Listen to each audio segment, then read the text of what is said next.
사도행전 28장 1절로 10절의 말씀, 이 계시의 말씀을 한 절씩 교독하시고 마지막 절 합독하실 때 살아계신 하나님의 음성을 들을 수 있기를 원합니다. 우리가 구조된 후에 안즉 그 섬은 멜리데라 하더라. 비가 오고 날이 참에 원주민들이 우리에게 특별한 동정을 하여 불을 피워 우리를 다 영접하더라. 바울이 나무 한 묶음을 거두어 불에 넣으니 뜨거움으로 말미암아 독사가 나와 그 손을 물고 있는지라. 원주민들이 이 짐승이 그 손에 매달려 있음을 보고 서로 말하되 진실로 이 사람은 살인자로다. 바다에서는 구존을 받았으나 공기가 그를 살지 못하게 함이로다 하더니 바울이 그 짐승을 불에 떨어버리매 조금도 상함이 없더라. 그들은 그가 붙든지 혹은 갑자기 쓰러져 죽은 줄로 기다렸다가 오래 기다려도 그에게 아무 이상이 없음을 보고 돌이켜 생각하여 말하되 그를 신이라 하였더라. 이 섬에서 가장 높은 사람 오블리오라 하는 이가 이 근처에 도주가 있는지라. 그가 우리를 영접하여 사흘이나 친절히 머물게 하더니 보블리오의 부친이 열병과 이질에 걸려 누워 있거늘 바울이 들어가서 기도하고 그에게 안수하여 낫게 하매 이러므로 섬 가운데 다른 병든 사람들이 와서 고침을 받고 이로 우리를 대접하고 떠날 때에 우리 쓸 것을 배에 실었더라. 그래서 27장 22절 이하 그리고 44절 한번 보도록 하겠습니다. 제가 22절부터 26절까지 좀 읽겠습니다. 내가 너희를 권하노니 이제는 안심하라. 너희 중 아무도 생명에는 아무런 송상이 없겠고 오직 배뿐이리라. 내가 속한 바 곧 내가 섬기는 하나님의 사자가 어젯밤에 내 곁에 서서 말하되 바울아 두려워하지 말라. 내가 가이사 앞에 서야 하겠고 또 하나님께서 너와 함께 항해하는 자를 다 내게 주셨다 하였으니 25절 그러므로 여러분이 안심하라. 나는 내게 말씀하신 그대로 되리라고 하나님을 믿노라. 그런즉 우리가 반드시 한 섬에 걸리리라 하더라. 그랬습니다. 자, 44절 말씀은 저와 여러분이 같이 읽습니다. 시작. 그 남은 사람들은 늘 조각 혹은 배 물건에 의지하여 나가게 하니 마침내 사람들이 다 상륙하여 구조되니라. 아멘. 여러분, 지난주에 우리가 이 한 구절로 우리가 서로 요약을 하면서 받는 교훈은 뭔가 하면 말씀은 그대로 된다. 여러분, 이것을 믿으셔야 돼요. 한번 따라합시다. 말씀은 사건이다. 시작. 말씀은 사건이다. 말씀은 그대로 된다. 시작. 말씀은 그대로 된다. 그런데 중간에 갈로 안에 성격된 말이 있죠. 그게 뭔가 하면 1.1핵도 변함없이 그대로 되는 것입니다. 사랑하는 여러분, 오늘 우리가 왜 말씀 앞에 와 있습니까? 왜 말씀 앞에 앉아 있고 서 있습니까? 그것은 오늘 선포되어지는 이 말씀이 아무것도 아닌 것 같고 여러분 연약하고 허물 많은 주의 종이 전한 것 같지만 그럼에도 불구하고 기록된 하나님의 말씀, 선포되어지는 하나님의 말씀은요 성령께서 함께 하시기 때문에 전혀 오류가 없도록 역사하시고 그리고 이 말씀은 그대로 되기 때문에 오늘 예배 드리는 저와 여러분들이 가져야 되는 가장 기본적인 마음은 뭔가 하면 말씀은 그대로 된다. 말씀은 사건이다. 여러분 이것을 믿고 이 자리에서 예배 드려야 이 예배가 능력 있는 예배가 될 줄로 믿습니다. 말씀은 그대로 됩니다. 여러분 오늘 이 말씀을 아멘을 받으시면 여러분 인생 가운데 일생 가운데 그대로 되는 역사가 일어날 줄로 믿습니다. 자, 여러분 이것을 기초로 깔아놓고 믿음으로 깔아놓고 여러분 1절 말씀부터 한번 살펴보도록 하겠습니다. 자, 3색 볼펜 드시고 우리가 구조된 후에 안즉 그 섬은 멜리데라 하더라. 자, 그 다음에 구조된 후에 거기에 밑줄 한번 그어보시고요. 멜리데라고 하는 그 단어에 밑줄 한번 그어보시면 좋겠습니다. 구조된 후에 안즉 그 섬은 멜리데더라 그랬습니다. 자, 여러분 저를 한번 보십시오. 여러분 그냥 편안하게 좀 초반에 좀 릴렉스를 하는 그런 의미에서 좀 제가 금요 성령 집회 때 사과 말씀 드릴 것은 뭔가 하면 제가 말씀을 이제 잘 전달하고 또 알아듣기 쉽게 하려고 하다 보니까 이제 비유를 해야 되고 또 예를 들어야 되잖아요. 그런데 제가 성지순례 가보니까 분명히 우리가 지난 시간에 들었던 미항이라고 하는 그 동네가 굉장히 촌스럽고 초라하고 쓸쓸한 동네였어요. 그래서 이름은 미항이지만은 실제로 가보니까 아름답지는 않더라.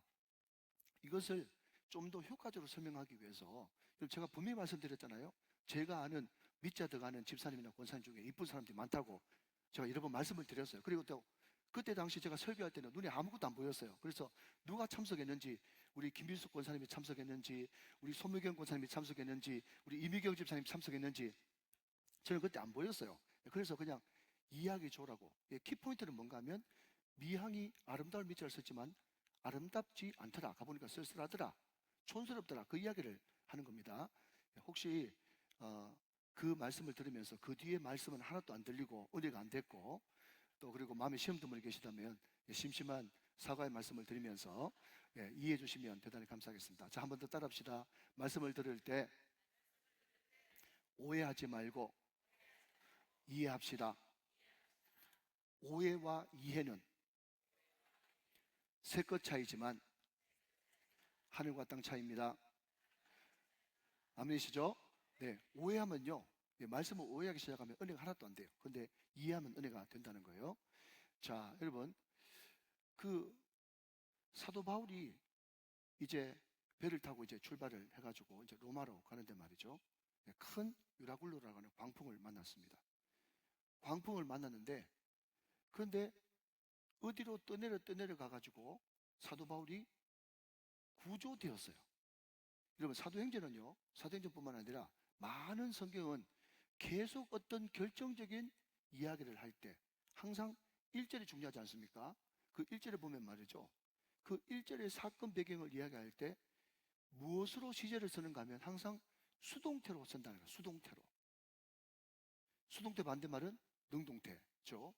수동태는 내 의지와는 상관없이 그렇게 됐다, 환경이 그렇게 됐다, 아니면 타인에 의해서, 누군가에 의해서, 특별히 성경에서는 하나님에 의해서 이렇게 됐다. 자, 여러분, 내가 스스로 헤엄쳐 나왔어요? 아니면 누가 구조해 줬어요? 누가 구조해 줬단 말이죠. 누가 구조해 줬어요? 그러니까 사도 바울이, 여러분 똑똑해가지고 사도 바울이 헤엄 잘 쳐가지고 거기 있는 백부장을 비롯한 군인들이 건장해가지고 헤엄쳐가지고 그 유라굴로 강병을 뚫고 나온 것이 아니고 구조됐단 말이죠.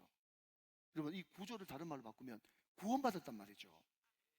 여러분, 그 대표적인 사람이 사도 바울 아닙니까? 사도 바울은 횡포자였어요. 박해자였어요. 핍박자였어요.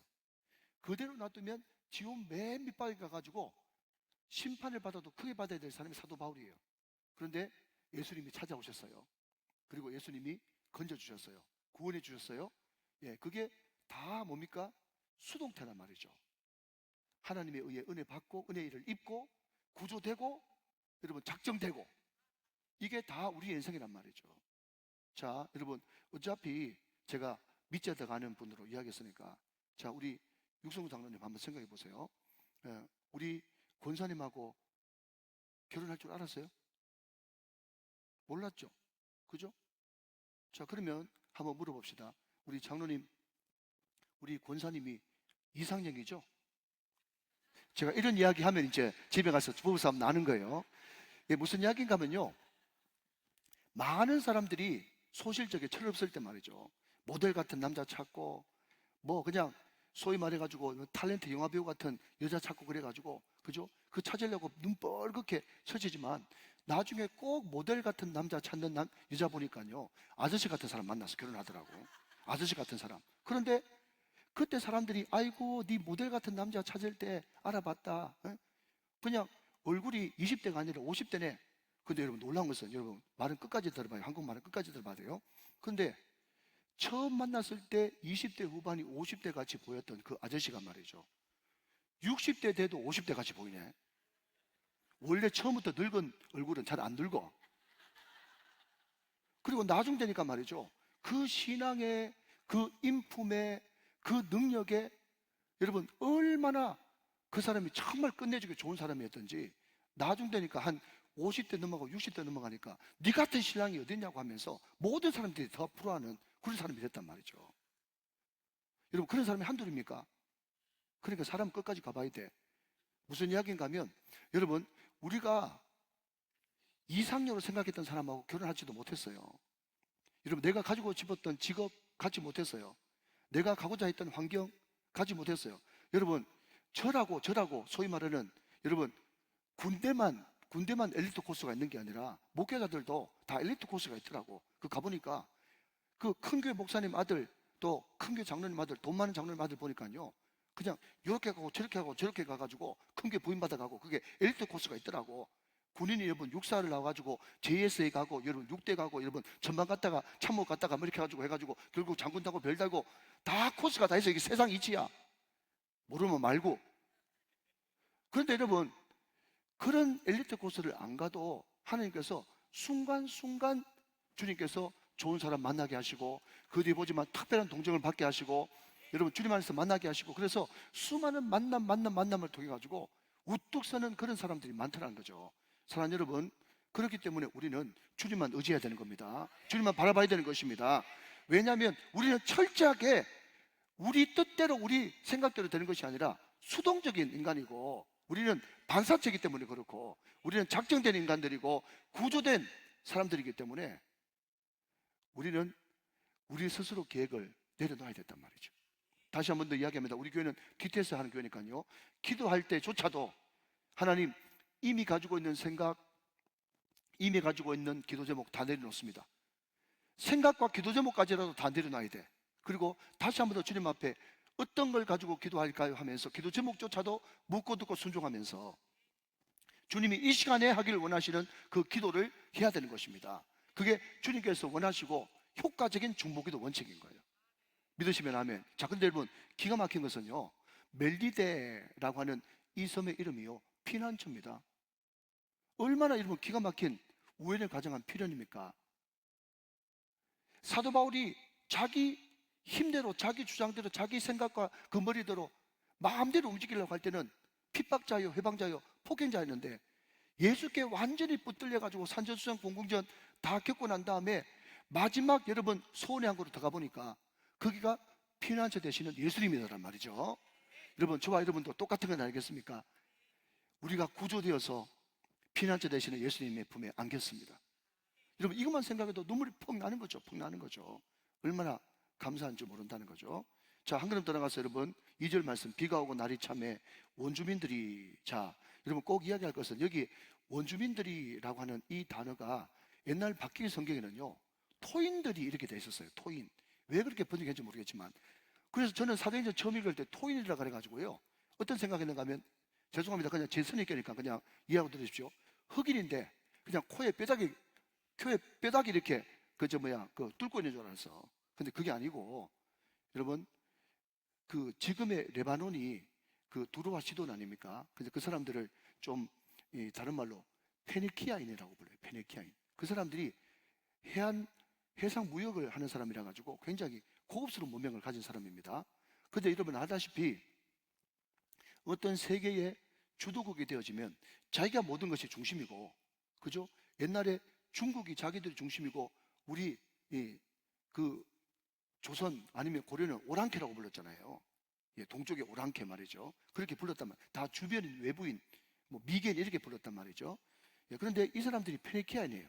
이 페니키아인의 거점이 두 가지인데, 이 카르타로 부르는 지금의 튀니지, 예, 거기가 한 이 베이스가 있고, 또 오늘 멜리데가 이제 현대에서는 몰타 섬인데, 그 몰타 섬이 페니키아인들이 주로 활동하는 그 무대였는데, 그럼에도 불구하고 이 사람들은 굉장히 문명인입니다.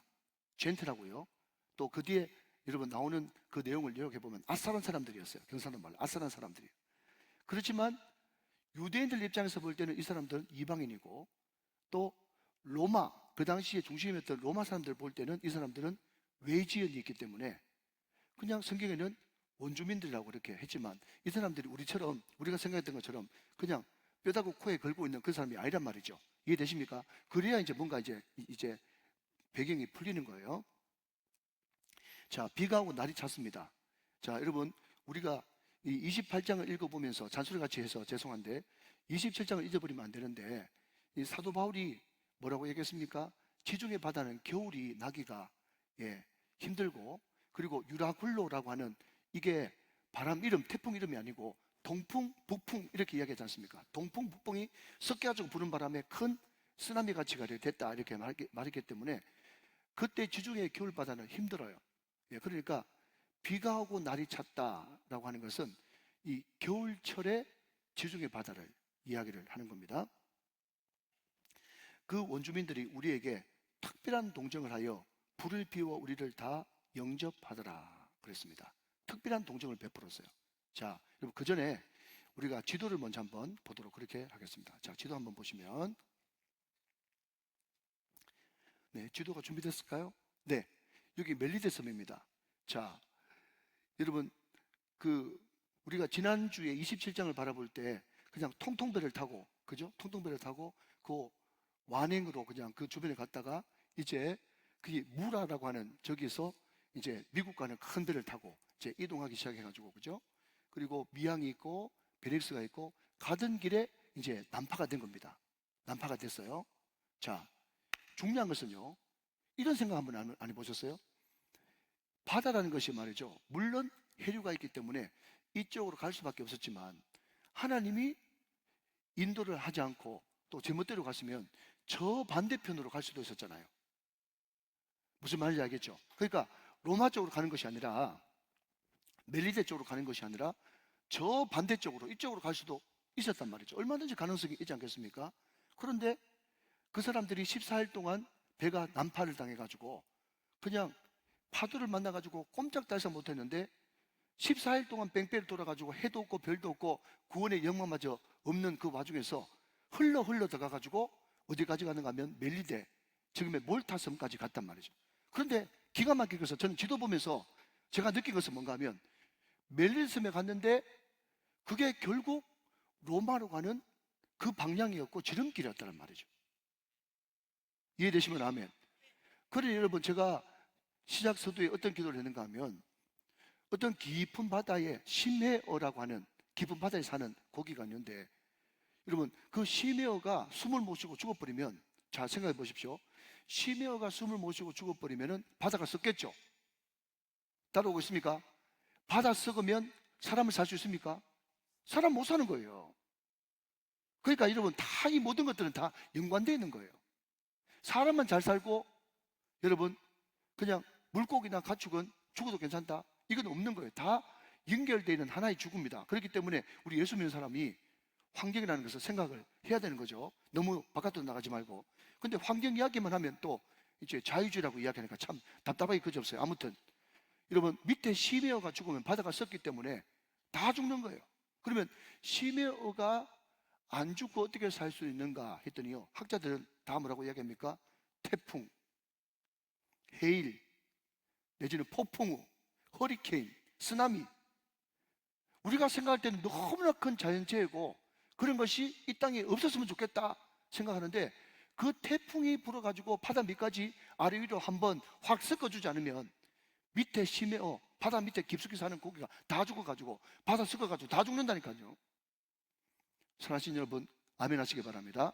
고난은 변장된 축복입니다. 그 폭풍우가 있었기 때문에 심해어가 사는 것처럼, 여러분 보십시오. 이렇게 폭풍우가 쳐가지고 거기서 구조받아 나왔으면 이제 모든 것이 다 괜찮아질 줄 알았는데, 계속해서 폭풍우 뒤에 또 선원들이 여러분 자기 혼자 도망치려고 그러고, 또 그 도망치는 사람들을 보고 로마 병사들은 그 당시 법으로 자기가 관할하고 있던 그 죄수들이 다 도망가 버리면 자기한테 책임이 다 물어서 자기는 사형당하기 때문에 죽이려고 했는데, 그 백부장이 사도 바울 살리려고 그 사람들 죽이지 말라 하는 이 모든 일련의 과정, 이것을 가지고 여러분 전문용어로 산전수전 공중전이라고 이야기하는 겁니다. 그래서 그 사람들의 특별한 동정이 있었으면 따뜻한 불 쬐면서 여러분 호의호식하면서 3개월 동안 잘 대접받고 가야 될 것 아니겠습니까? 근데 뒤에 와가지고 독사가 또 무네. 그러니까 여러분, 이 땅에는 안전지대라고는 없는 거예요.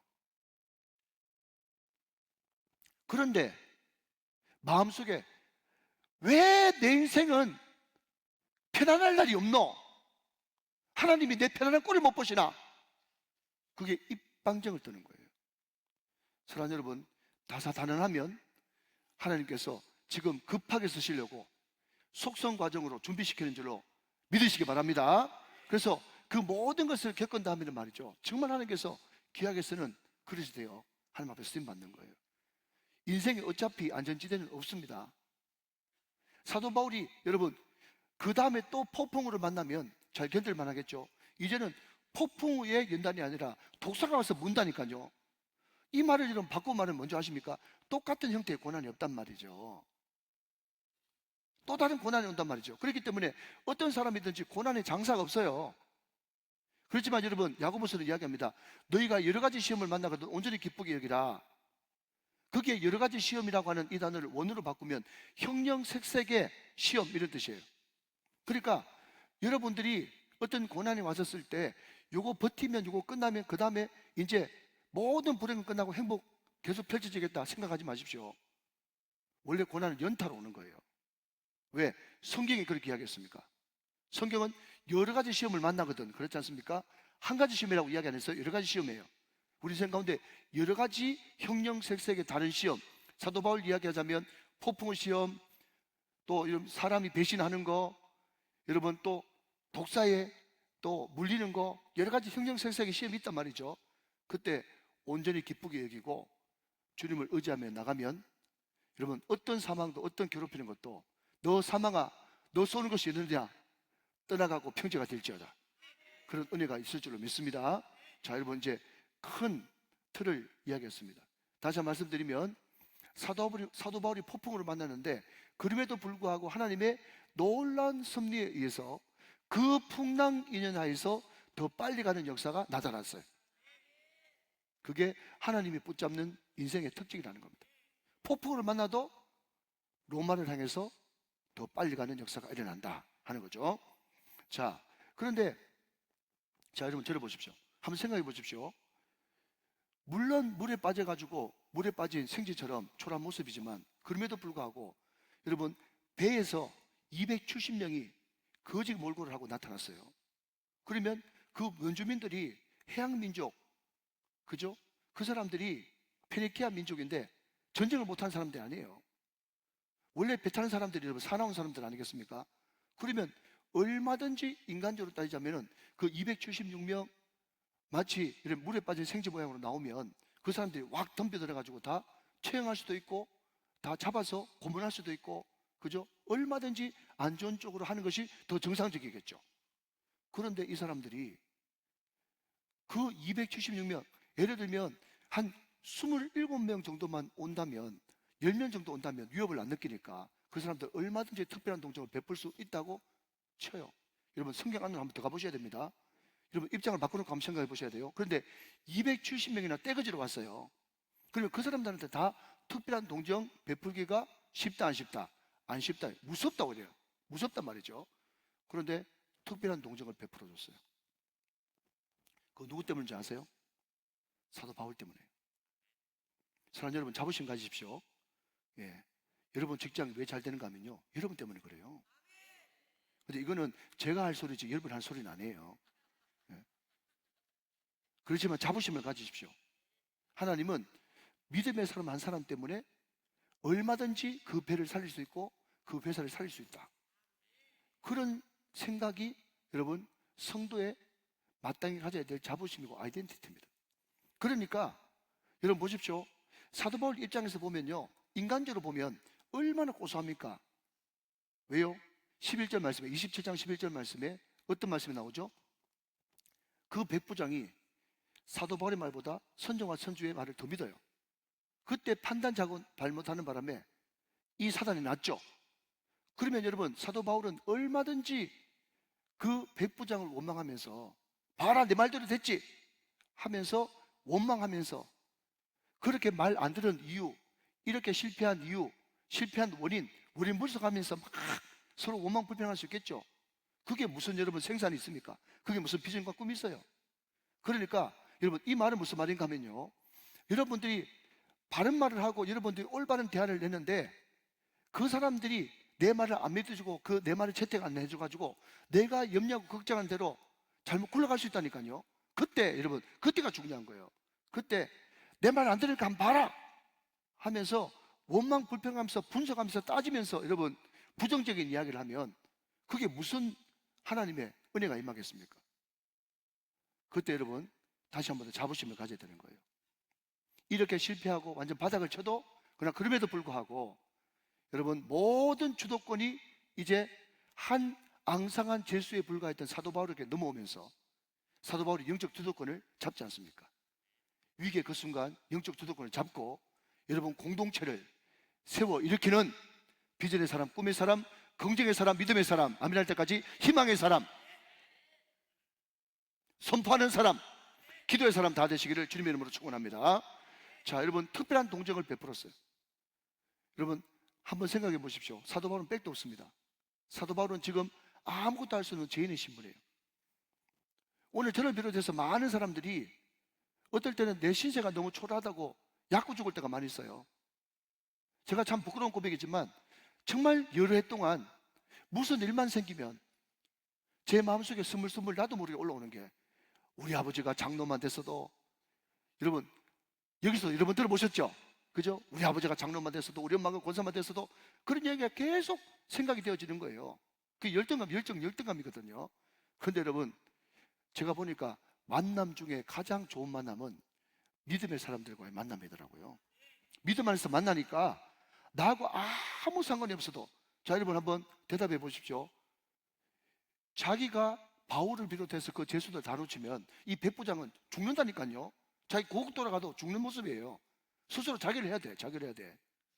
그러니까 로마법에 의하면 그놈들이 도망가면 차라리 그놈들 죽여도 좋다는 것이 로마법입니다. 그 사람들 안 죽이면 자기 죽어요.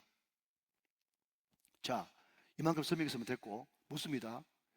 자, 여러분 사도 바울을 호송했던 그 호송관 백부장이 사도 바울 고등학교 동창이죠? 동문 아닙니까? 동문? 아니에요.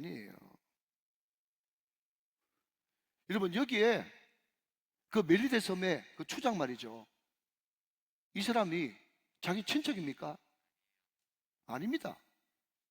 전혀 사도 바울과 관계없는 사람이에요. 중요한 것은 하나님이 그 사람한테 감동하시고 내가 주님 앞에 은혜 입은 사람이 되어지고 믿음에 반듯한 사람이 되어지면 나도 모르는 전혀 일명식이 없는 사람을 감동시켜가지고 나한테 특별한 동정을 베푸신다니까요. 특별한 동정을 베풀어요. 그러니까 이것을 안다면 여러분이, 저와 여러분이 우리 자녀들을 위해서 기도할 때 어떻게 기도해야 되겠습니까? 하나님, 우리 자녀들, 나는 백도 없습니다, 돈도 없습니다, 힘도 없습니다. 그러나 하나님이 은혜 주시면 특별한 동정이 우리 산 자녀들 가운데 일평생 따라다닐 줄을 믿습니다. 내 인생에 특별한 은혜가 따라다닐 수 있도록 은혜를 베풀어 주시고 나도 그 은혜와 사랑을 받았으니 다른 사람에게 그런 동정을 베풀 줄 아는 사람 될 수 있도록 은혜를 베풀어 주십시오. 여러분 그런 기도를 해야 되는 거예요. 여러분 저도 아무것도 없는 사람이었습니다.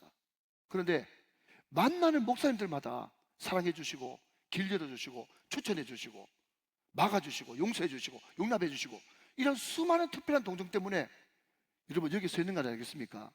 사랑하는 여러분, 비전을 가지십시오. 꿈을 가지십시오. 기도하십시오. 뭐라고요? 저와 우리 가정 가운데 특별한 동정이 있도록 은혜를 베풀어 달라고. 이게 얼마나 중요한 기도 제목인지 모르겠어요. 특별한 동정, 그게 밑줄 한번 그어보시면 좋겠고요. 자, 그런데 말입니다. 그 행복도 잠시 이런 일이 또 생깁니다. 전혀 예상치 못한 일이 생겼어요. 바울이 나무 한 묶음을 거두어 불에 넣으니 뜨거움으로 말미암아 독사가 나와 그 손을 물고 있는지라. 여러분 성경은 마치 꾸며낸 듯한 그런 느낌이, 이게 지금 꾸며냈다는 말이 아니고 너무 걱정이니까 말이죠. 자, 우리 다 시골 출신이니까 모른 체 하지 말고 대답해 보십시오. 여러분 독사가 언제 제일 독이 셉니까? 겨울잠 자기 전에. 그죠? 겨울잠 자기 전에. 이제 그때 이제 겨울잠 자기 위해서 영양을 비축해야 되니까, 왜 가을 독사가 독이 바짝 올랐다 이런 말이 있지 않습니까? 여보세요? 들어보셨죠? 그죠? 자, 지금 겨울 때가 돼요. 지금 겨울철이란 말이죠. 그러니까 독이 바짝 올라 있는 그 독사가 겨울로 빠졌지. 그 나무 안으로 말고 기어들어가 가지고 한참 여러분 겨울잠을 자고 있는데 불에 막 그냥 불이 뜨고 오니까 내 잠을 왜 깨우나 해가지고 막 일어나가 신경질나가 물어보는 거예요. 예를 들면 그렇다는 겁니다. 자, 그때 어떻게 되느냐? 4절, 원주민들이 이 짐승이 그 손에 매달려 있음을 보고 서로 말하되 진실로 이 사람은 살인한 자로다. 바다에서는 구조를 받았으나 공의가를 살지 못하게 함이로다 하더니 그랬습니다. 자, 5절까지 있습니다. 바울이 그 짐승을 불에 떨어버리매 조금도 상함이 없더라. 자, 여러분 여기에 우리가 꼭 한번 살펴볼 단어가 독사라고 하는 단어고요. 3절에 4절, 5절에 나오는 짐승이라고 하는 단어입니다. 짐승. 자, 이상하게 오늘 사도행전 28장에는 독사를 그냥 4절에도 5절에도 그냥 독사라는 말을 똑같이 쓰면 되는데 짐승이라는 단어를 썼어요. 3절에는 독사라고 이야기하고요. 그럼 이게 굉장히 중요한 단어거든요. 자, 여러분 한번 따라 하실까요? 데리온, 시작. 데리온이 짐승이라고 하는 단어입니다. 짐승, 데리온. 자, 제가 좀 이따 설명드릴게요. 자, 여러분 우리는 창세기로 가면 뱀이 등장하는 것을 알게 됩니다. 그 뱀이 등장하죠. 자, 확인합니다. 창세기 3장 14절 15절 말씀을 같이 보겠습니다. 창세기 3장 14절 15절 말씀 보십니다. 여호와 하나님이 뱀에게 이르시되 내가 이렇게 하였으니 내가 모든 가축과 들의 짐승 모든 짐승보다 더욱 저주를 받아 배로 다니고 살아있는 동안 흙을 먹을지니라. 14절 15절 내가 너로 여자와 원수가 되게 하고 내 후손도 여자의 후손과 원수가 되게 하리니 여자의 후손은 내 머리를 상하게 할 것이요 너는 그의 발꿈치를 상하게 할 것이니라 하시고, 결국 여러분 뱀이 뭡니까? 사단이죠. 사단이 와서 아담을 유혹해서 넘어뜨리고 또 후에 올 여자의 후손 예수님이 네 대가리를 박살낼 것이다. 이게 원시복음입니다. 그죠? 자, 창세기에 사단의 형상이 뱀으로 등장합니다. 뱀으로 등장해요. 자, 그런데 성경의 맨 마지막 요한계시록 19장 19절 20절 가면 거기에 짐승이 또 등장합니다. 짐승이 등장해요. 자, 왜 제가 뱀과 짐승을 이야기합니까? 오늘 사도행전 28장의 3절에 독사, 4절 5절에 짐승이 나오기 때문에 그렇습니다. 요한계시록 19장 19절 20절 말씀 보겠습니다. 보십시오. 또 내가 보매 그 짐승과 땅의 임금들과 그들의 군대들이 모여 그 말탄자가 누군가 하면 메시아거든요. 예수님. 예. 그래서 항상 이단들이 이 따라 해가지고 항상 이단들이 흉내내는 놈들이잖아요. 그 백마 타고 막 이만희가 나타나고 그러지 않습니까? 물론 저 위쪽에도 또 백마 타는 놈이 또 있습니다만은 아무튼 그 말탄자와 그의 군대와 더불어 전쟁을 일으키다가 이제 마지막 시대 때 아마게돈 전쟁이 일어난 겁니다. 자, 그러면 그때 이 전쟁 붙어가지고 누가 이겼냐? 20절 말씀 같이 한번 읽어보세요. 시작. 짐승이 잡히고 그 앞에서 표적을 행하던 거짓 선지자도 함께 잡혔으니 이는 짐승의 표를 받고 그의 우상에게 경배하던 자들을 표적으로 미혹하던 자라. 이 둘이 산채로 유황불 붙은 못에 던져졌다. 그렇게 이야기하고 있단 말이죠. 자, 근데 여기 요한계시록 19장 19절 20절에 나오는 이 짐승이 뭔가 하면 데리온이라고 하는 오늘 본문 4절 5절에 나오는 그 짐승과 같은 단어입니다. 같은 단어. 자, 들어보십시오. 굉장히 중요한 포인트 중에 하나거든요. 오늘 포인트 중에 하나입니다. 오늘 사도행전 28장에 독사가 등장하고 뱀이 등장하고 독사가 등장하고 짐승이 등장하고 그 짐승이 사도 바울을 물었는데 사도 바울이 아무렇지 않게 툴툴 털어버렸는데 그 뱀을 불에 던져버렸단 말이죠. 독사, 짐승, 불 등장했죠. 창세기 3장에 뭐가 등장했습니까? 뱀이 등장하고, 여러분 요한계시록 19장 19절 20절에 짐승 데리온이 등장하고 그 짐승이 결국 말탄자 메시아와 전쟁에 붙었는데 그 메시아가 강력한 능력으로 이겨서 그 짐승과 거짓 선지자와 더불어 가지고 싹 둘 다 똘똘 말아 가지고 유황불에 던져 넣어 가지고 그 말탄자 메시아가 최후 성리를 얻으시고 그분이 우리의 구원자 메시아가 되셨다. 이게 여러분 요한계시록 결론이거든요. 그런데 여러분 정확하게 여러분 그 중간쯤 되어지는 사도행전 28장에 독사가 등장하고 데리온 짐승이 등장하고 그 짐승이 그 뱀이 사도 바울을 물었는데 여러분 풍랑에서는 살 확률이 그래도 1% 2%라도 있지 그 맹독성 독이 바짝 올라있는 그 독사한테 물리면 1초 2초 안에 여러분 죽는 게 100%입니다 99%가 아니라 100%예요 100%. 그런데 안 죽고 그 뱀을 훌훌 털어버리고 불 안에 던져버렸다. 여기서 창세기부터 요한계시록을 이 사도행전 28장 5절 말씀에 다 집약시킨 모습을 보게 된다는 거죠. 자, 여러분, 이 성경 말씀을 한번 더 읽어야 이게 깔끔하게 이제 방점을 찍을 수 있습니다. 마가복음 16장 15절부터 18절 말씀까지. 마가복음 16장 15절부터 18절 말씀. 자, 잘 보셔야 됩니다. 또 이르시되 너희는 온 천하에 다니며 만민에게 복음을 전파라. 이게 굉장히 중요한 말씀이에요. 여러분, 이게 전제입니다. 이게 전제예요. 너희는 온 천하에 다니며 선교, 전도, 복음 전파이라. 이게 전제입니다. 그런 사람에게 어떤 역사를 일으켜주시는가? 16절, 믿고 세례를 받는 사람은 구원을 얻을 것이요 믿지 않는 사람은 정죄를 받으리라. 17절부터 시작. 믿는 자들에게는 이런 표적이 따르니 곧 그들이 내 이름으로 귀신을 쫓아내며 새병언을 말하며 18절, 뱀을 집어올리며 무슨 독을 마실지라도 해를 받지 아니하며 병든 자에게 손을 얹은즉 나으리라 하시니라. 아멘. 자, 여러분, 병 자체가 고쳐지면, 또 독을 마셔도 죽지 않으면, 뱀을 집어도 죽지 않으면 그것을 기적이라고 불러요. 기적은 뭐죠? 못 일어날 사건이 일어난 것이잖아요. 기적. 그런데 성경은 여러분 이런 사건들을 기적이라고도 이야기하나 그 기적은 저 밑에 뜻이고, 항상 이런 특별한 사건이 일어날 때마다 뭐라고 이야기하냐면 표적이라는 단어를 씁니다. 표적. 표적이라고 하는 이 단어가 영어 성경에는 사인이에요. 사인. 무슨 사인? 하나님이 너와 함께 계시다고 하는, 네가 전하는 이 복음이 절대로 그냥 사이비가 아니고 거짓말이 아니고 이런 리스비스가 아니고 진통제가 아니고 이 말씀은 그대로 된다고 하는, 이 말씀이 하나님의 말씀이라고 하는 것이 증명되기 위해서, 이 말씀 같지 않냐, 함부로 들으면 안 돼, 이 말씀 사사로운 말씀 아니야, 이 말씀 그대로 될 거야 라고 하는 도장꽝을 찍기 위해서 나타나는 현상들이 표적이란 말이죠. 그러니까 항상 표적은 동전의 양면인데 뭐가 세트가 나타나는가 하면, 복음이 전해지고 복음이 전파되어지는 그 현장에 표적이 따라 나옴으로 말미암아 가지고 이 복음이 진짜 가짜 아니야, 진짜야 라고 하는 그런 의미에서 나타나는 현상이 표적이란 말이죠. 이해가 되시면 아멘. 여러분, 정말 순진한 이야기고 참 어리석은 이야기인데, 제가 여러분 고등학교 때 예수를 믿고 너무 예수 믿는 게 좋아가지고 주암산 기도원 가가지고 여러분 밤새도록 철하고 내려왔는데 말이죠.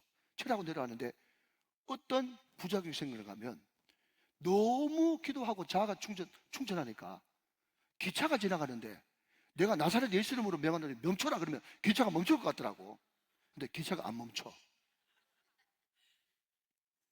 많은 사람들이, 여러분 역사상 많은 사람들이 옛날엔 더 했고 이 말씀을 액면 그대로 받아가지고 독사 짚고 독 마시고 많이 죽으십니다. 베드로 따라하다가 물에 많이 빠져 죽었어요.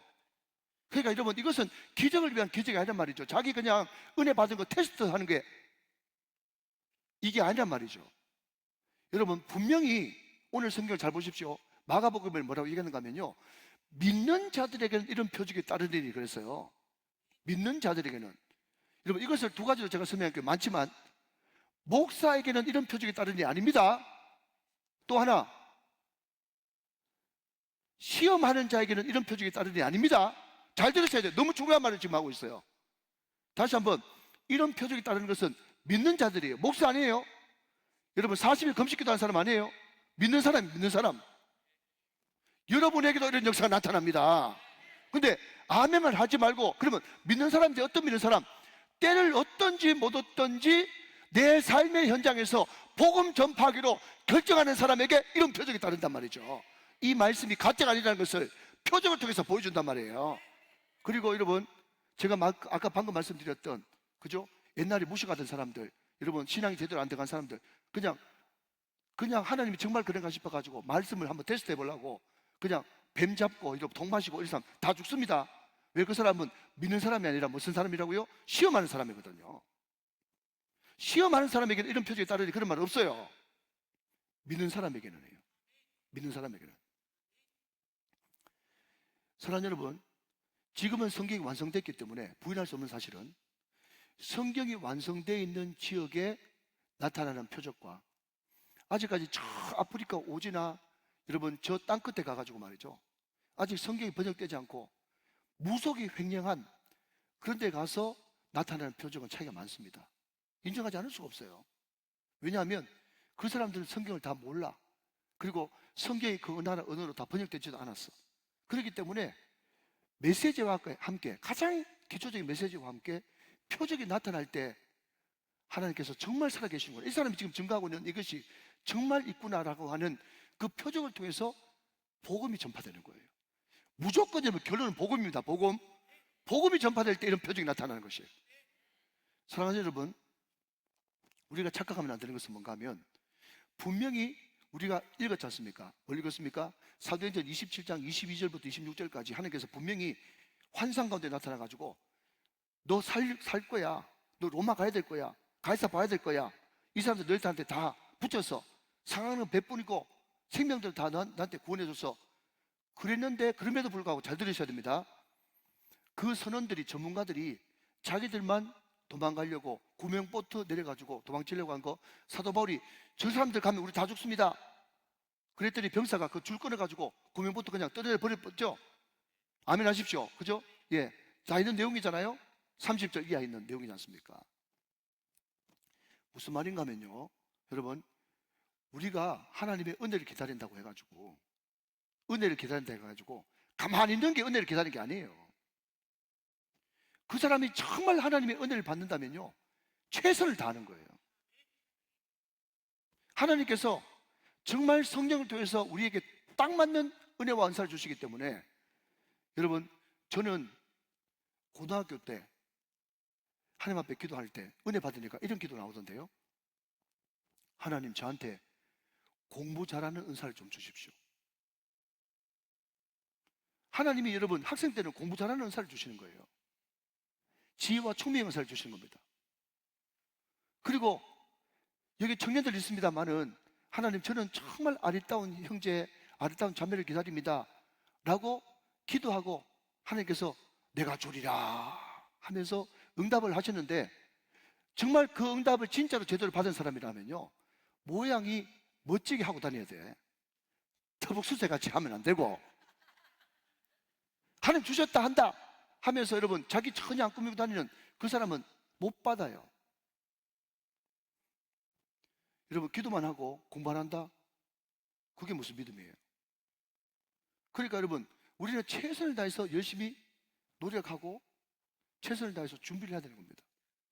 하나님께서 은혜는 주셨지만 그 은혜를 정말 받았다 그러면 그것이 같이 세트로 따라 나와야 되는 거예요. 이해되시면 아멘. 교회도 마찬가지예요. 교회도 다 마찬가지예요. 적용 그만합시다. 여러분, 중요한 것은요, 하나님의 은혜와 인간의 최선입니다.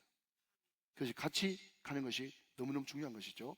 마찬가지로 우리 교회가 부흥되기 위해서는요, 또 우리가 날마다 하나님의 은혜를 경험하기 위해서는 하나님의 은혜와 더불어서 내가 있는 그 자리에서 하나님의 사역자가 돼가지고 사명 감당을 최선을 다해서 할 때, 그 사명 감당이 뭔데요? 라고 물으신다면 무조건 말씀 전파인 거예요. 말씀 전파. 이것을 좀 세분화시키면 티칭, 프리칭, 힐링, 하나님의 말씀을 가지고 가르치고 전파하고 그 말씀으로 고치고, 이것이 상담이고 이것이 전도인 거예요.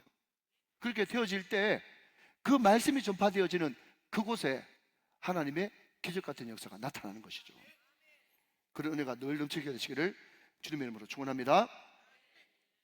자, 여러분, 6절 말씀 한번 보십시오. 6절 말씀. 그들은 그가 붙든지 혹은 갑자기 쓰러져 죽을 줄로 기다렸다가 오래 기다려도 그에게 아무 이상이 없음을 보고 돌이켜 생각하여 말하되 그를 신이라 하더라 그랬습니다. 자, 여러분, 그 제우스 신의 딸이 있어요. 네메이스라고 하는 그 신인데, 그 네메이스가 뭔가 하면은 복수의 신이에요. 복수의 신. 그러니까 그 복수의 신 네메이스가 무슨 말을 했는가 하면, 어떤 살인자가 있는데 그 살인자는 아무리 먼 곳으로 도망쳐도 반드시 벼락 맞아 죽든지, 제 이야기입니다, 벼락 맞아 죽든지 어떤 사람한테 맞아 죽든지 반드시 보복을 받을 거다 라고 하는 것이 그리스 로마 신화에 있거든. 네메이스 신, 제우스의 딸 말이죠. 자, 여러분, 아까 보셨던, 지도에 보셨던 것처럼 이 몰타라고 하는, 메리데라고 하는 그 섬이 다 그 권역에 있잖아요. 여러분, 그 권력, 그 문화권에 있지 않아도 사람의 기본적인 마음은 다 인과응보와 권선징악입니다. 윤리, 도덕, 이것이 사람 마음에 그냥 기본 바탕으로 이제 깔려져 있는 거예요.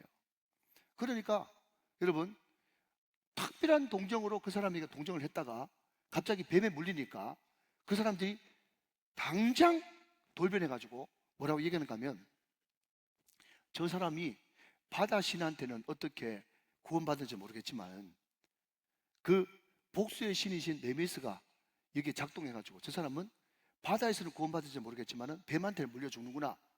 여러분, 이게 사람의 기본 바탕에 깔려있는 미신이란 말이죠. 서문 다 하죠. 서문 다 하죠. 근데 여러분, 이게 그 사람들한테만 있는 게 아니고 지금 한국 기독교의 가장 큰 문제 중에 하나가, 한국 기독교는요 유교하고 짬뽕이 됐어요. 샤머니즘하고 짬뽕이 돼가지고 지금도 너무 병에 이런저런 고난과 환난에 힘들어하고 상처받은 사람한테 요한복음 9장에 나오는 것처럼 그 애가 바로 앞에 있음에도 불구하고 예수님의 제자라고 하는 사람들이 하는 말이 뭐죠? 저 맹인이 왜 저렇게 됐습니까? 자기의 죄 때문입니까? 부모의 죄 때문입니까? 여러분, 제가 목회하면서 참 안타까운 것 중에 하나가 뭔지 아십니까? 제가 목회하면서 참 안타까운 것 중에 하나는 말이죠, 어떤 중직이 병에 걸렸어요. 예를 들면 암이라고 치십시다. 그런데 그분이 암 걸린 것만 해도 마음이 아픈데 그때부터 엄청나게 여러분 마음속에 부담이 되는 거예요. 그러면서 저한테 기도 부탁을 하면서 꼭 뒤에 단서를 붙일 말이 뭔가 하면, 목사님, 다른 사람이 몰랐으면 좋겠습니다. 다른 사람한테 안 알렸으면 좋겠습니다. 그렇게 이야기하는 거예요. 여러분, 제가 다 그 마음을 알기 때문에 왜요? 못 물어봅니다. 10중 8구 그 마음속에 어떤 마음이 가지고 있는가 하면, 내가 암 걸렸다 그러면, 내가 무슨 사업이 망했다 그러면, 내 자녀가 어떻게 됐다 그러면 사람들이 나한테 분명히 이야기할 거야. 너 죄 지었지? 회개할 거 있지? 하나님 앞에 숨기는 거 있지? 그렇게 이야기하는 그 시선이 부담스러워가지고 기도 제목조차 못 내놓는 거예요. 그러니까 여러분, 우리가 지금 오픈해놓고 기도해드리는 이분들은요 정말 신앙이 건강한 거예요. 물론 하나님께서 그 고난과 역경을 통해서 깨닫게 하시는 바가 있을 겁니다. 그러면 그 사람이 회개하면 되는 거예요. 그 입장을 바꿔놓고 생각하면 니는 없나? 다 있는 거예요. 그러니까 우리가 기도할 때 그냥 그 사람한테 대놓고 이야기하면 절대로 안 되고, 하나님, 깨달을 것이 있으면 깨닫게 하시고 이 병을 통해서 주의 뜻 이루어지게 하시고 하나님께서 원하시는 하나님의 영광이 나타날 수 있도록 은혜를 베풀어 주십시오. 그렇게 기도하는 것이 정상인 것이에요. 사랑하는 여러분, 묶이지 마십시오. 그리고 기도 제목 있을 때는 다 내놓으셔야 됩니다. 그리고 같이 기도할 때 하나님의 기적을 바라보게 되는 것이에요. 그게 공동체예요. 그 공동체. 자, 여러분, 생각해 보십시오. 만약에 출애굽을 할 때 이스라엘 백성들이 한 사람 한 사람 개인군이라 그러면 참 볼성사납지만 말이죠, 어린 양의 피를 이마에 바르죠. 인디안처럼. 잘 들으셔야 됩니다. 이거 인디안처럼 여러분 이마에 바르면 그냥 그 피 바른 사람은 구원받고 안 바른 사람은 그냥 죽으면 공평하잖아요. 그런데 여러분 보십시오. 어린 양의 보혈의 피를 문설주 임방 문 가로설에 바르라 그랬어요. 왜 문설주 임방에 바르라고 했을까요? 그게 바로 가족 구원이고 공동체 구원인 거예요. 알아들으시면 아멘 하시기 바랍니다. 하나님은 우리 한 사람을 통해서 가족이 구원받기를 원하시고 집안이 구원받기를 원하시고 나를 통해서 공동체가 다 구원받기를 원하시는 거예요. 그 뒤에도 말씀드리겠지만 이때 바울이 이 몰타섬, 저는 안 가봤습니다만은 한번 꼭 가보고 싶어요. 너무너무 아름답대요. 그런데 몰타섬에 딱 내리자마자 제일 먼저 몰타섬을 환영하는 것이 세인트 폴 성당이랍니다. 성 바울 성당. 그리고 여러분, 물론 거기에는 그냥 정교회 같은 그런 분위기가 나지만은 이 섬에 97%가 예수를 안다고 하는 사실이에요. 사도 바울의 냄새가 많이 나죠. 이해되시면 아멘. 사도 바울이 거기 있으면서 여러분 무슨 일을 했겠습니까? 당연히 말씀을 전하는 거죠. 그러니까 거기에 있는 추장부터 시작해가지고 한 종족이 다 예수 믿는 역사가 일어난 거예요. 그 섬에 여러분 97%가 예수를 믿는다니까요. 사도 바울이 가는 곳마다 다시 한번요, 주 예수를 믿으면 너와 내 집이 구원받는 역사가 일어나지 않습니까?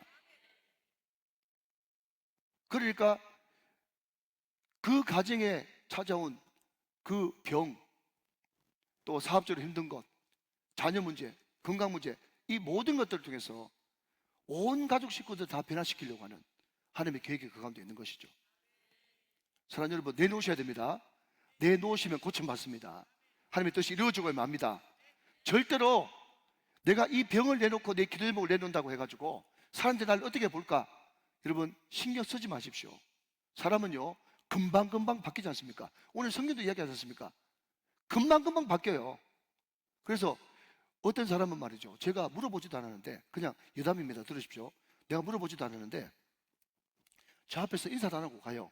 제가 아이고 집사님 왜 인사는 좀 하고 가시죠? 그랬더니요, 하는 말이 아이고 목사님 제가 오늘 머리도 못 감아서 그래요. 자, 그냥 예를 드는 겁니다. 머리도 못 감아서 그렇게 이야기하면요, 제가 속으로 싶어요. 집사님 머리 감는 거 안 감은 거 내가 관심 없거든. 무슨 말인가 하면요, 여러분, 자기가 머리 안 감았다고 이야기하기 전에 사람 모릅니다. 너무 성도들이 나한테 관심 많다고 생각하는 것을 여러분 착각을 버리세요. 예배 시간에 모자 덮어 쓰고 있으니까 머리 안 감은 줄 아는 거예요. 안 그랬으면 다 모를 건데. 그러니까 내 가정에 이런 일이 있어가지고 사람들이 나를 욕할 거다, 손가락질 할 거다, 그거 마귀한테 속는 겁니다. 여러분, 속는 거예요. 성도들 그렇게 관심 없습니다. 이 말을 여러분 다른 말로 하면 또 우리 교회 관심 없는가 그렇게 생각하지 말고 사람한테 자꾸 신경 쓰지 말라고요. 지금 사람은 뭐라고요? 특별한 동정 베풀었다가 또 독사한테 물리니까 저 사람 저주받았다 했다가 또 조금 있어 보니까 또 곧 죽을 것 같은데 또 사람이 안 죽거든. 나중 되가 또 신이라 했다가, 여러분 얼마나 업다운이 심한 것이 사람인데 그 사람들 눈치 보고 전전긍긍하고. 여러분 오늘 성경이 정말 교훈이 많습니다. 그래가지고 여러분 여기 갔다 저기 갔다 하는데 원래 은혜 받은 성도들은요 횡설에 은혜 받고 수설에 축복받는다 그러더라고. 할렐루야. 여러분 다 말귀를 알아듣고 계시죠? 사람한테 신경 쓰지 마라. 사람한테 신경 쓰지 마라. 왜? 사람은 하루에 12번도 더 변한다. 오늘 성경 이야기하고 있잖아요. 그런데 말입니다. 그런데 그때 또 다른 사건이 또 일어나요. 그러니까 하나님이 사랑하는 사람들한테는요 뭔가 다단합니다. 일이 많아요. 그러니까 일 많은 것을 여러분 복잡하게 생각하지 말고 하나님이 나를 바삐 서시는구나 생각하면서 기뻐하시기 바랍니다. 자, 또 사도 바울한테 어떤 일이 생겼는가 하면 7절, 이 섬에서 가장 높은 사람 보블리오. 여러분 참고로 이 보블리오라는 사람은 나중에 예수 믿고 이 지역의 감독자가 돼가지고 순교한 사람입니다. 역사가 증명하고 있어요. 보블리오라 하는 이가 그 근처에 토지가 있는지라 그가 우리를 영접하여 사흘이나 친절히 머물게 하더니, 자, 극진이 대접했어요. 그런데 그때 어떤 일이 있었냐? 8절, 보블리오의 부친이 열병과 이절에 걸려 누워있거늘 바울이 들어가서 기도하고 그에게 안수하여 낫게 하며 그랬습니다. 하나님께서 거짓 추장을 완전히 변화시켜가지고 그 복음화, 그 섬 전체를 복음하려고 하는 계획을 가지고 계신 거예요. 그런데 이때는 주로 이 섬 사람들이 염소젖을 먹었는데 요즘처럼 위생 처리하는 것이 모자라가지고 많은 사람들이 이절에 걸리고 이 이절에 걸려가지고 열병과 함께 죽는 사람들이 많았답니다. 그런데 그 열병과 이절에 걸려가지고 죽게 된 그 추장의 아버지를 안수해가지고 고쳤어요. 여러분 이것이 바로 일상의 영성입니다. 일상의 영성. 그러니까 여러분들이 어떤 사역을 할 때 나는 하나님 앞에 상담 연설을 받았으니까 상담으로 하나님 앞에 영광 돌려야지. 나는 기도해서 신유 연설을 받았으니까 그냥 신유로 은혜를 받아야지. 나는 말씀이니까 말씀으로 이렇게 쳐야지. 사역을 정하지 마십시오. 사역을 정하지 마세요. 내 앞에 닥친 모든 것들이 그날 내 사역입니다. 아멘이십니까? 예, 말씀 전할 사람을 만나면 내가 전도 사역을 하는 거고, 병든 사람이 있습니까? 여러분 우리는 신유의 그 치유자가 되어지는 것이고, 나한테 여러분 상담을 요청합니까? 그날을 우리가 상담가로서 사역하는 거예요. 일상의 영성이 얼마나 중요한지 몰라요. 자, 계속 봅니다. 이름으로 섬 가운데 다른 병든 사람이 와서 고침을 받고, 10절 말씀 같이 읽겠습니다. 시작. 후한 예로 우리를 대접하고 떠날 때에 우리 쓸 것을 배에 실었더라. 여러분, 저는 마지막으로 여러분 적용하고 싶은 것은요, 그 사도 바울의 말을 듣지 않고, 하나님의 말씀을 듣지 않고 그 배에 실려있던 그 모든 짐들이 다 떠내려가고 아무것도 없는 재료가 됐습니다. 거기에 헤엄쳐 나온 사람들이 14일 동안 바다에 떠 있었으니 옷도 여러분 변변치 않고 아무것도 없었겠죠. 먹을 것도 없었겠죠. 그런데 하나님께서 사도 바울을 통해서 다시 새로운 것으로 다 채워주지 않습니까? 음식도 옷도 모든 쓸 것도 부족함이 없이 채워주는 겁니다. 이게 믿는 사람에게 주시는 하나님의 보너스인 거예요. 여러분, 제가 전라도 지역에 부흥회를 가는데 말이죠, 그 동네 다 합쳐가지고 300명 된다고 그러더라고요. 300명. 그런데 얼마나 목사님이 그때 50전인가 맞이해가지고 전도를 많이 했으면, 원래 성도들이 한 4, 50명 모이는데 그때 부흥회 할 때 90명이 모였어. 90명이. 그러니까 300명 동네 사람들 중에 90명이 모였으니까 엄청나게 많이 모였잖아요. 그런데 이 목사님이 욕심이 특심이라 가지고 저한테 집회 마지막 날 한 사람 한 사람 안수기도를 다 해달라고 그러더라고요. 설교는 1시간 남짓 했는데 안수기도 하니까 2시간이 넘었어. 막 땀을 펄펄 흘리면서 안수를 하는데, 근데 이상한 것은 안수기도 받고 옆에서 같이 좀 기도하면 좋겠는데 안수기도 받더니 막 눈물 흘리더니 다 밖에 나가는 거예요. 그래서 왜 좀 기도를 좀 더 하시지, 왜 밖에 나가시나 싶었는데 말이죠, 나중 돼가지고 집회를 다 마치고 이제 울산 올라고 이제 출발하려고 그랬더니 사람들이 막 사과도 가져오고 고구마도 가져오고 양파도 가져오고 막 집에서 얼마나 많이 가져왔는지 기쁨으로, 감사함으로, 자원함으로 가져오셔가지고 막 제가 차 트렁크에 다 모시러가지고, 그때 애들하고 모처럼 만에 같이 갔는데 애들이 다리를 들고 울산까지 왔다는 것 아닙니까? 그 밑에 다 실어가지고 좀 후하게 대접했어요. 그런데 여러분, 주님 안에 있으면 이런 후한 대접이 우리에게 있습니다.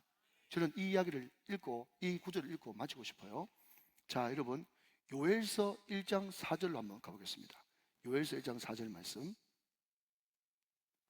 자, 요엘서 1장 4절 말씀. 요엘서 1장 4절.